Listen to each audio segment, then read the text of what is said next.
मोहम्मद गौरी ने अपनी इस खेल का आयोजन आम जनता के सामने करना चाहा और उसने एक सभा बुलाई और ये एक ओपन ग्राउंड में था।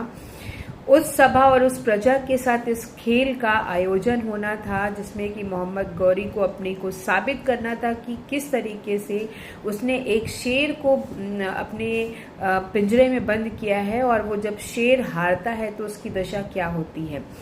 फिलहाल जब पृथ्वीराज चौहान और चंद्र बरदाई को उस ओपन ग्राउंड में लेकर के आया गया, चंद्र बरदाई ने मोहम्मद गौरी की स्टेज, उनकी कंडीशन, उनकी सिचुएशन की वो कितनी दूरी पर, कितनी ऊंचाई पर, कितने फिट पे बैठे हुए हैं, वो सब अपनी आंखों से ऑब्जर्व किया। उन्होंने पृथ्वीराज चौहान को कानों में ही ये सारी चीज़ें अपनी कविता की 4 पंक्तियों में समझाई। फाइनली अब चंद्र बरदाई ने वही लाइन फिर से दोहराई कि 4 बांस 24 गज अंगुल अष्ट प्रधान, ता ऊपर सुल्तान है मत चूको चौहान।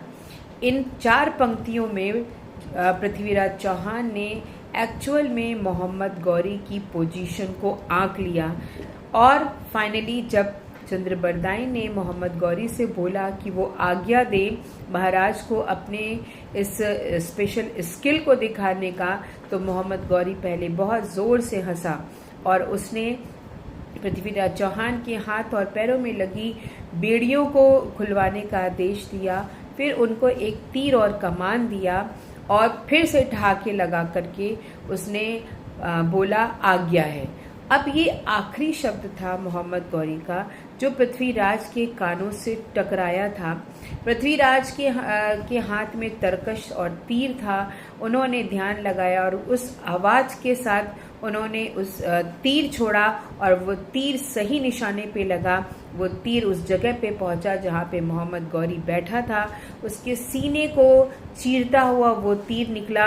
मोहम्मद गौरी लड़खड़ा के ही अपने सिंहासन से ऊपर सीढ़ियों से लुढ़कता हुआ नीचे गिराया। जैसे ही वो गिरा वैसे ही उसकी सेना के लोगों ने उसको उठाने की कोशिश कर रही और इधर कुछ सेना मोहम्मद गौरी की कुछ सेना पृथ्वीराज चौहान और चंद्र बरदाई को पकड़ने के लिए दौड़ी। यहाँ चंद्र बरदाई और पृथ्वीराज चौहान दोनों ने ये निश्चय कर रखा था कि वो दुश्मन के हाथ में जिंदा नहीं आएंगे। तो फाइनली चंद्र बरदाई ने एक खंजर पृथ्वीराज चौहान को दिया और एक खंजर उसने अपने हाथ में ले करके दोनों ने एक दूसरे को खंजर भोग करके अपनी जीवन लीला खत्म कर दी।